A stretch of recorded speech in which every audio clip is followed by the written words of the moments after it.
comment l'un des films les plus mythiques du cinéma, classé parmi tous les tops des plus grands films jamais faits, qui passionne des millions de spectateurs depuis bientôt 50 ans et qui raconte juste l'une des sagas familiales et mafieuses les plus incroyables du cinéma, a failli ne jamais exister à cause de la vraie mafia.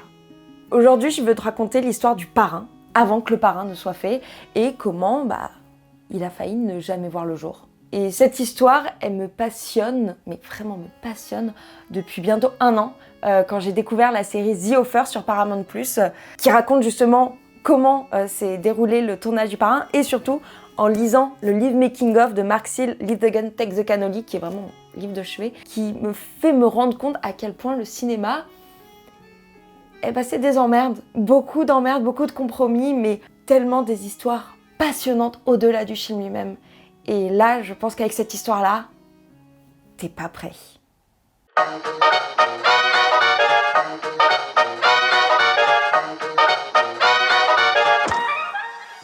Alors, par où commencer ? L'histoire commence avec un homme vers la fin des années 70 aux États-Unis. Cet homme, c'est Mario Puzo. C'est un auteur italo-américain.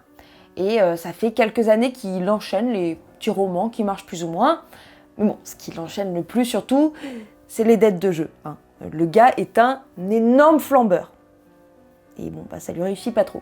Et alors qu'il est dans une énorme panade, il sort finalement en 1969 le livre.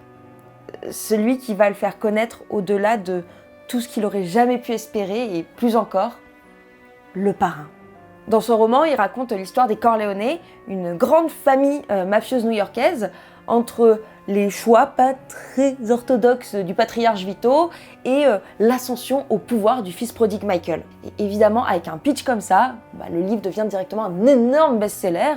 Et du côté d'Hollywood, la fameuse fabrique des rêves, on adore les histoires qui se transforment en oseille. Si bien qu'en fait, la Paramount décide direct d'acheter les droits du livre pour en faire une adaptation. À cette époque, le président du studio, c'est Robert Evans, un super BG aux dents blanches et à peau bronzée, pas qu'un peu doué, qui n'a qu'un seul objectif en tête, ramener le plus de thunas à la Paramount. Et faire un bon film, tant qu'on y est. C'est pratique, tant qu'on y est. Mais pour faire un bon film, il faut un bon producteur. Il faut vraiment quelqu'un qui soit prêt à vendre son âme au diable. À vendre père, mère, chien, bicyclette, que sais-je, mais vraiment tout pour réussir son film. Mais sans dépenser trop d'argent non plus. Parce que le Robert Evans, là, les billets, ça pousse pas sur les arbres non plus. Voilà. Et donc il rencontre Al Ruddy, qui est un tout jeune newbie de la production hollywoodienne et qui est surtout connu pour avoir fait la série Papa Schultz et qui est également connu surtout pour tenir des budgets restreints. Et ça, on aime bien. Et justement, Robert Evans, lui, il croit vachement en ce Al Ruddy. Mais d'autres personnes, dans l'ombre, sont pas forcément d'accord avec lui. À l'époque, la Paramount, elle est détenue par la Gulf and Western, qui est un conglomérat d'entreprises, et avec à sa tête Charles Bluhdorn, qui, pour le coup, voit pas forcément d'un très bon œil le fait d'embaucher un petit nouveau, justement, dans la production de l'adaptation du Parrain, sachant qu'il n'y croit pas non plus forcément à ce projet-là. Et donc, un jour de 1970, t'as Al Ruddy qui, en fait, décide d'aller confronter Charles Bluhdorn dans ses bureaux à New York et qui lui a sorti cette phrase absolument mythique. I'm going to make an ice blue terrifying film about people you love. Dans le milieu, c'est ce qu'on appelle un pitch qui défonce sa mère. Et vraiment, Bluhdorn, il est complètement conquis. En fait, en une phrase, Al Ruddy lui a vendu tout ce qu'il espérait du film. Et en vrai, même plus encore.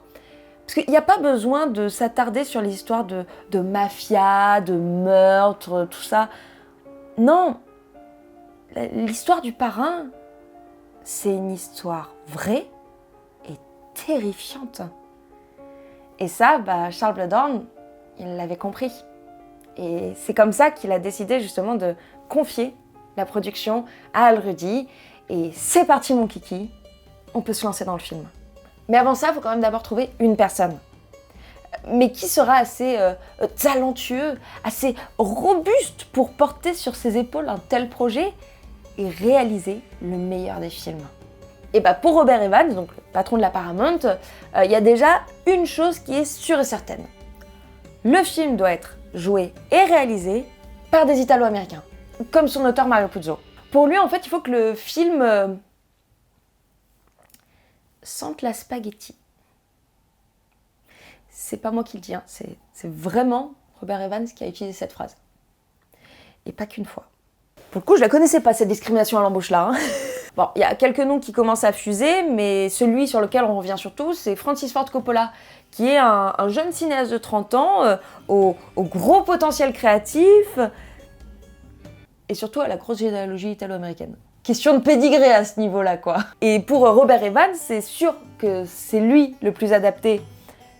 Mais du côté de Coppola, bah, pas trop, vu qu'il refuse de réaliser Le Parrain. En gros, à cette période de sa vie, bah, Coppola, il a d'autres chats à fouetter. Hein. Y a plein de soucis avec sa société American Zoetrope, et puis bon, des films de mafia, il y en a déjà eu plein. Et lui, ça le saoule un petit peu. Mais pas très longtemps après ça, il est invité à un barbecue chez son ami Walter Murch, qui est un monteur super doué, qui a travaillé sur les premiers films de George Lucas et Coppola. Et au détour d'une conversation, bah, Coppola, il apprend que la femme de Murch est une immense fan du livre Le Parrain de Puzo.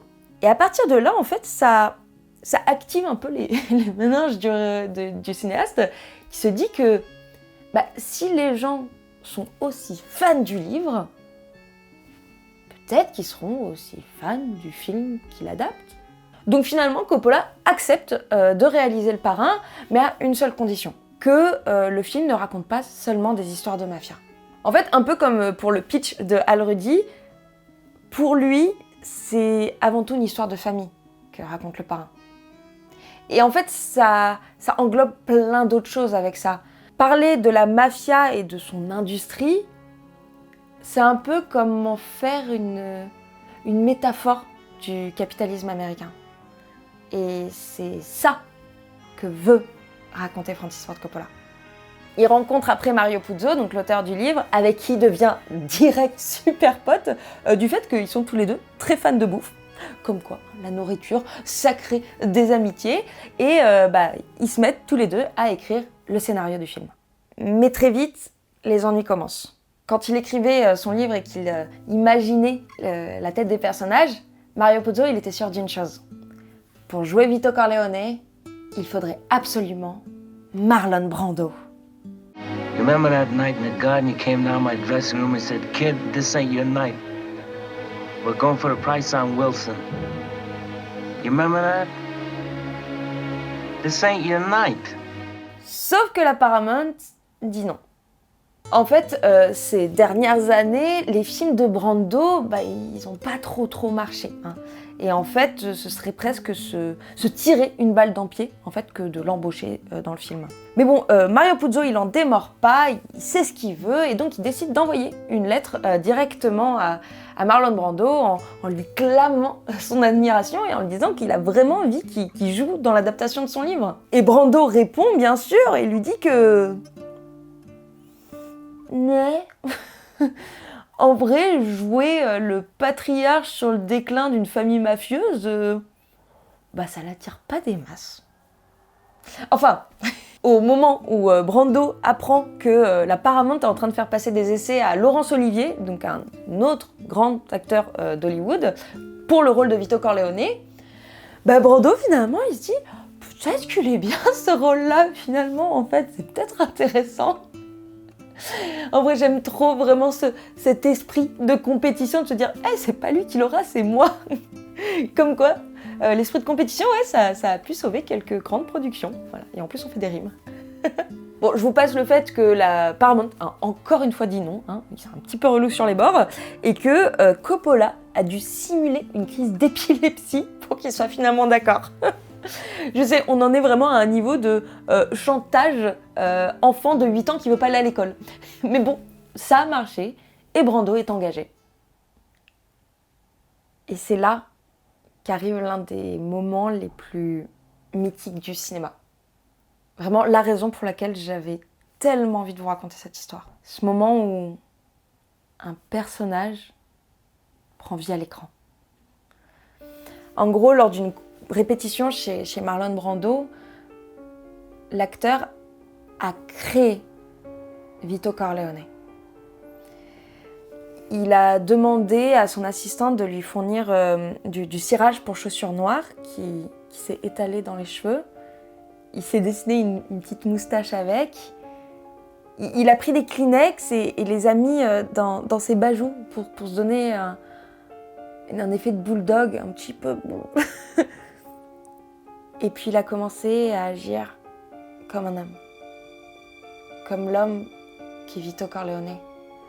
Ce mafieux à l'apparence si douce et pourtant si destructrice. Et ce moment-là a été filmé par Coppola. Et la cassette a disparu et ça je m'en remets toujours pas et je rêve de savoir où est-ce qu'elle est un jour, si elle n'a pas été effacée quand même. Mais je trouve ça dingue de se dire qu'il y a qu'un personnage comme le parrain est venu vraiment de l'esprit d'un acteur aussi formidable que Brando, de cet instant où il a décidé de se grimer pour lui donner une âme en fait. Je trouve ça tellement beau, la manière dont c'est sorti comme ça de son esprit et de son cœur au final. Et c'est ça que j'aime dans le cinéma. Waouh, je deviens sentimentale. Mélanie, continue ta vidéo s'il te plaît. Voilà. Pour ce qui est du reste du casting, il y a encore eu quelques déboires. En gros, Coppola, il tombe totalement red dingue d'un acteur qu'il a vu dans une pièce à Broadway, un certain Al Pacino. Et vraiment, pour lui, c'est son Michael. C'est vraiment, il voit que lui. Sauf qu'encore une fois, la Paramount, ils sont pas trop d'accord. Hein. Et surtout, son président Robert Evans, qui a vachement du mal à voir ce personnage du fils prodigue qui va récupérer la famille mafieuse et commettre parmi les pires crimes dans ce nabot d'1m70. Oui, encore une fois, c'est ce qu'il a vraiment dit. Hein. Il va pas avec le dos de la cuillère, hein, le Evans. Sachant que, en plus, par la suite, c'est pas comme s'il n'y avait pas eu des acteurs petits qui avaient très bien réussi. Mais bon, c'est une autre histoire, ça. Donc Coppola, ça, il s'en fout et il décide quand même de faire passer des essais à Al Pacino avec les autres acteurs qui vont former la famille Corleone. James Caan, qui joue son grand frère Sonny, Robert Duvall, le conseiller Tom Hagen, et enfin Diane Keaton, sa petite amie Kay. Sauf que la Paramount, ils sont toujours pas d'accord, hein, ils sont vraiment enquiquinants, et ils veulent vraiment changer tout avec le casting, et ils y sont au point qu'ils sont prêts à virer Coppola. Hein. Ça escaladait vraiment quickly. Il y a encore plein d'histoires, vraiment de contrats avec Pacino, enfin c'est très compliqué, mais bon, enfin, Coppola peut avoir le casting qu'il a demandé depuis le début, et c'est parti, on peut se lancer dans le tournage du film. Mais non, toi non plus, tu n'y crois pas. Hein, parce que depuis tout à l'heure, non, il y a encore eu des problèmes. Même si là, pour le coup, les problèmes, c'est grave. C'est dangereux même. Ouais. En gros, en 1970, est créée la Ligue des droits civiques des Italo-Américains, qui lutte contre les représentations stéréotypées qui, justement, opposent les personnes italo-américaines. Et donc, forcément, hein, quand t'as un Robert Evans qui veut faire un film qui sans la spaghetti, tu m'étonnes hein, qu'ils prennent un petit peu l'histoire en ligne de mire. Hein. Et vraiment pour eux, que ce soit le livre ou le film donc, qui va en découler, ils en ont un petit peu marre en fait justement des représentations ridicules de tous ces stéréotypes, de tous ces clichés comme quoi les Italo-Américains c'est tous des voyous et des mafieux. Et ça pour le coup c'est donc le créateur de la Ligue qui le dit, Joe Colombo, qui est lui-même un mafieux. Mais genre le patron d'une des plus grandes familles de la Cosa Nostra new-yorkaise. Hein. Mais attention, on n'a dit pas de clichés. Hein. J'adore cette histoire, bordel, elle est géniale.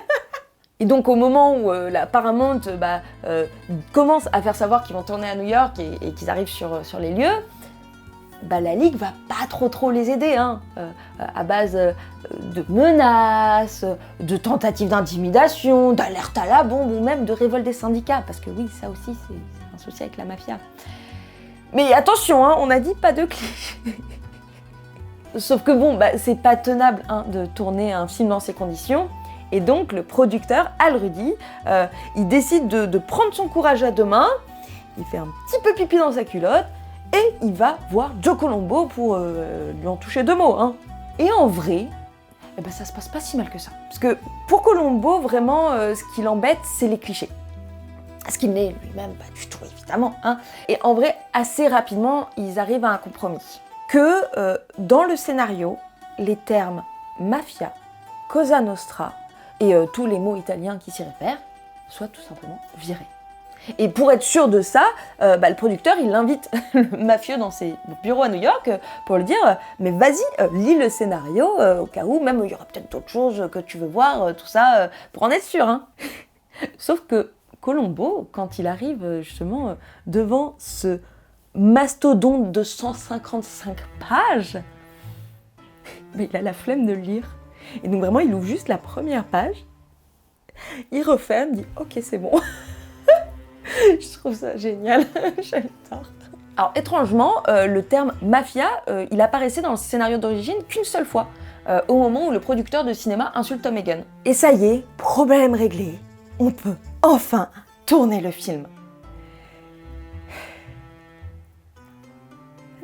Non, toujours pas, non, tu commences à connaître l'histoire, non, il y a encore des soucis, vu que, là, pour le coup, c'est Charles Bluhdorn, donc, tu sais, le grand patron de la Gulf Western qui détient la Paramount, qui a pas trop apprécié, si on peut dire ça comme ça, le fait que Al Ruddy, il soit devenu ami avec un mafieux, comme Joe Colombo.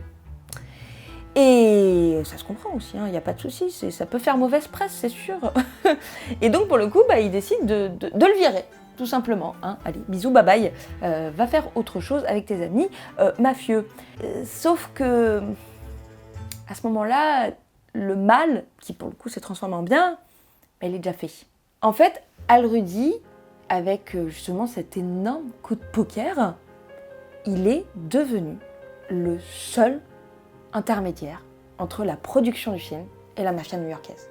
Qui, pour le coup, on peut voir, peut tout détruire en un claquement de doigts. Et ça, Charles Bluhdorn, il peut rien y faire, et donc il est obligé de réembaucher Ruddy, ce qui permet que la mafia rouvre tous les lieux de tournage, et c'est bon, ça y est, enfin, pour de vrai, on peut commencer à tourner le film. Alors évidemment, les ennuis s'arrêtent pas totalement là, mais cette vidéo, oui. Peut-être qu'un jour, je te raconterai comment ils ont utilisé une vraie tête de cheval pour la scène du lit, tu sais, horrible, ou comment Marlon Brando et James Caan sont devenus super potes en se montrant leur lune. Et je ne parle pas de l'astre. Mais vraiment, en fait, moi, cette histoire, elle me fascine. C'est complètement dingue de se dire qu'un film aussi grandiose que Le Parrain, enfin voilà, film le plus grand de l'histoire, je sais pas de ça, a pas failli ne pas se faire, alors, à cause de la mafia, et de choses quand même assez fortes, mais surtout à cause de son propre studio. Ça montre comment c'est dur de vendre une histoire sur le papier, de vendre un imaginaire, de vendre tout ce qu'on va pouvoir créer à des gens en fait, qui juste donnent de l'argent et qui peuvent choisir de ne pas croire en toi. Et ça, vraiment, c'est un très bel exemple de ce qu'est Hollywood et de ce qui a pu se faire et de ce qui a pu ne pas se faire. Combien de grands chefs-d'œuvre n'ont jamais pu voir le jour à cause de décisionnaires qui n'ont pas voulu croire en ces imaginaires-là. Je trouve vraiment l'histoire du Parrain dingue sur cet aspect-là. Plus le côté mafia aussi, on va pas se mentir, c'est complètement dingue. Voilà, j'adore cette histoire. Et surtout, ça montre que dans l'adversité, on peut créer de super belles œuvres. En tout cas, on peut essayer autant qu'on peut. En tout cas, si t'as aimé cette petite histoire de cinéma, n'hésite pas à mettre un petit like et surtout à t'abonner. Vraiment, l'abonnement, c'est ce qui est le plus important actuellement pour pouvoir m'aider et me soutenir dans mon travail. Vraiment, l'abonnement, la petite cloche, tout ça. Et vraiment, j'aime trop raconter ce genre d'histoire, donc il y en a plein d'autres qui arrivent bientôt. Donc, si t'as envie d'en savoir plus sur l'histoire du Parrain, je te reconseille la série The Offer sur Paramount+. Et j'attends vraiment avec hâte la saison 2 pour montrer comment ils ont fait le Parrain 2, parce qu'il paraît que c'était aussi complètement dingue. Et donc, ce très bon livre, Leave the Gun, Take the Cannoli, qui a aussi une version française, mais moi je me la pète et je l'ai acheté aux États-Unis de l'Amérique, donc je l'aime beaucoup, et qui est vraiment un des meilleurs livres sur le cinéma que j'ai jamais lu, que je te conseille énormément. Voilà, c'était mon histoire du Parrain, et surtout rappelle-toi qu'on dit pas un parrain, Mais chacun son tour. Oh, qu'elle était nulle cette blague. Oh mon dieu. Merci Google Joke, c'est trop bien.